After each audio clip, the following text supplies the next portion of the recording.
آج سب سے بڑی کمزوری یہ ہے کہ معاشرے میں ایک بہت بڑا طبقہ اپنے بچوں کو نہیں پڑھاتا ہے، بڑی کڑوی سچائی۔ اور اس کی اہم وجہ یہ ہے کہ اس کے ذہن میں یہ بات بیٹھ چکی ہے کہ ہمارے بچوں کو کون سا نوکری ملنی ہے۔ یہ جو ایک سوچ ہے انسان کی، یہ اس کو ڈبو رہی ہے۔ اگر پڑھائی لکھائی آپ کی نوکری کے ہی لیے ہے، پھر آپ کو پڑھائی لکھائی سے کوئی فائدہ نہیں ہو سکتا، کیونکہ پھر تو آپ کے ذہن میں بہت سارا خاکہ ہوگا، ہم نے پڑھائی پہ کتنا لگایا ہے، کہاں کہاں سے لگایا، کیسے لگایا، اس کو کیسے وصول کرنا ہے، پھر تو آپ کا ذہن یہ بنے گا۔ علم حاصل کرو، علم حاصل کرو۔ میرے مصطفیٰ صلی اللہ علیہ وسلم نے فرما دیا، بھلے ہی چاہے چین کی دیوار تک جانا پڑے، علم حاصل کرو۔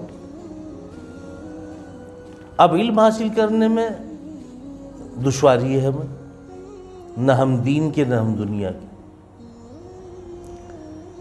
دین علم اس لیے نہیں سکھاتے، ارے میاں پڑھ لکھ کے کیا کرے گا، مولوی بنے گا، حافظ ہوگا، کہیں امامت کرے گا، 10-5 ہزار روپے لائے گا یا مسجد کی مدرسے کی رسیدیں کاٹے گا۔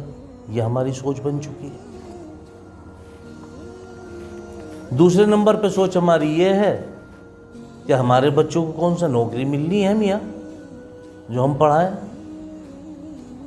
میاں ہمارا بچہ اگر منڈی میں جا کے ہاتھ پہ دھنیا پودینہ بیچے گا تب بھی 200 روپے لائے گا۔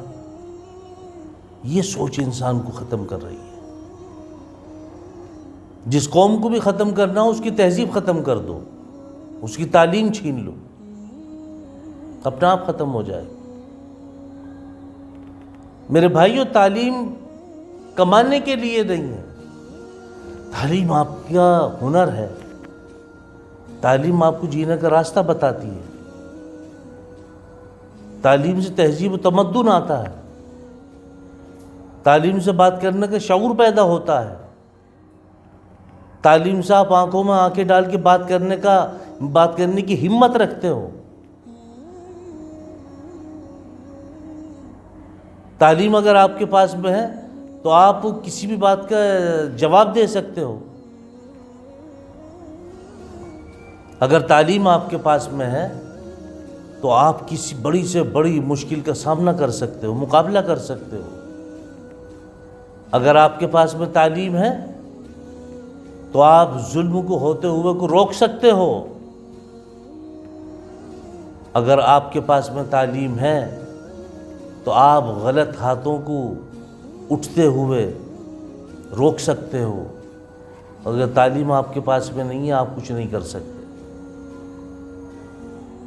میرے بھائیوں، اگر آپ کے پاس میں تعلیم ہے، آپ سبزی بھی بیچیں گے تو سلیقے سے بیچیں گے، ورنہ ان پڑھ جاہل آدمی کو تم صرافے میں بٹھا دو، اس کا بھی بیڑا غرق کر دے گا۔ تعلیم تو انسان کے لیے ایسا ہے جیسے غیر تراشا ہوا ہیرا۔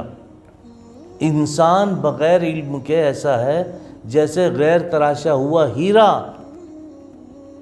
اب اس کو کوئی جوہری ملے، وہ کیچ گارے میں سے اس کو اٹھا کے لے جائے، پھر وہ اس کو بنائے سنوارے، پھر وہ اس کی پالش کرے، تب اس کو پتہ لگتا ہے کہ یہ ہیرا ہے۔ ورنہ تو لوگ اسی طرح سے بغیر علم کے دیکھ لو آپ کیا حال ہے۔ اگر آپ کی سوچ یہی ہے کہ علم حاصل کرنے سے کچھ حاصل نہیں ہوتا، تو پھر آپ کو تباہی اور بربادی سے کوئی نہیں روک سکتا۔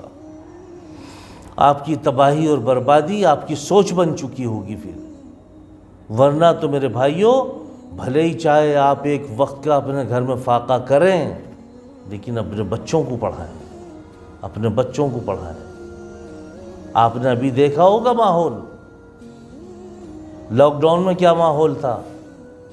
آپ کے سامنے یہ منظرنامہ رہنا چاہیے کہ آپ کو کوئی ہاسپٹل میں بھرتی کرنے کے لیے تیار نہیں تھا، کیونکہ آپ کے پاس میں علم نہیں تھا۔ لوگوں نے نہ جانے کیسے کیسے استحصال کیا ہے، یہ بات بتانے کی نہیں ہے، سب آپ کے سامنے ہے، آپ کے ساتھ میں گزر چکی ہے۔ میں صرف اتنا ہی کہوں گا کہ بچوں کو پڑھاؤ، بھلے ہی چاہے ایک ٹائم کا فاقہ ہو، لیکن بچوں کو پڑھاؤ، بچوں کو پڑھائی سے نہ روکو۔ اسی میں عافیت ہے، اسی میں عافیت ہے، ورنہ تم تو چلے جاؤ گے، بچے غلامی کے لیے تیار ہو جائیں گے، بچے غلامی کے لیے تیار ہو جائیں گے۔ جب علم نہیں ہوگا تو یہ غلامی کریں گے، اور اس کے علاوہ ان کے پاس کوئی راستہ نہیں بچے گا۔